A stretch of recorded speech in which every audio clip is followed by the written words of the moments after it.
Reçu au palais du Kremlin dans la soirée du mercredi, le président Denis Sassou Nguesso a d'abord échangé en tête-à-tête avec son homologue russe Vladimir Poutine sur des sujets d'intérêt commun. Ensuite, à la tête des délégations respectives, les deux dirigeants ont élargi leur échange en bilatéral. Séance au cours de laquelle Vladimir Poutine et Denis Sassou Nguesso ont prononcé des allocutions axées sur l'exponentielle coopération bilatérale. Souhaitant la bienvenue à son invité de marque, dans son propos liminaire, le président de la Fédération de Russie a reconnu et rappelé le rôle très significatif joué par Brazzaville dans la guerre de 1945.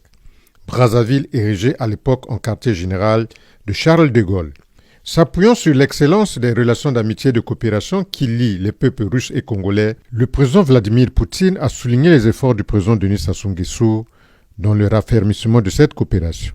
Mais surtout, l'activisme de la diplomatie congolaise dans les grands débats internationaux, à l'image de l'engagement du chef de l'État congolais dans le dossier libyen.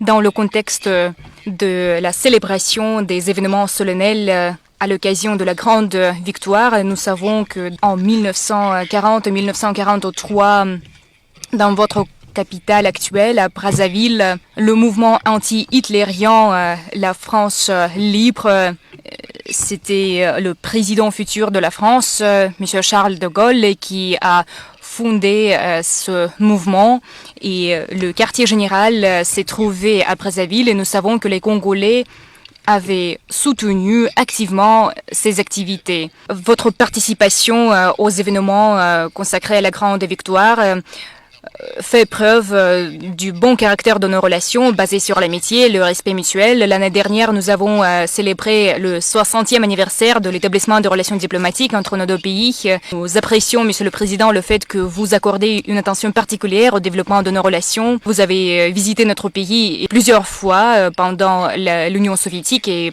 ensuite quand la Russie était formée. Nos chiffres d'affaires sont modestes maintenant, mais nous travaillons d'arrache-pied pour faire en sorte que nous réussissions. Nous formons les cadres nationaux en Russie, les cadres congolais. Maintenant, environ 750 étudiants congolais font leurs études en Russie.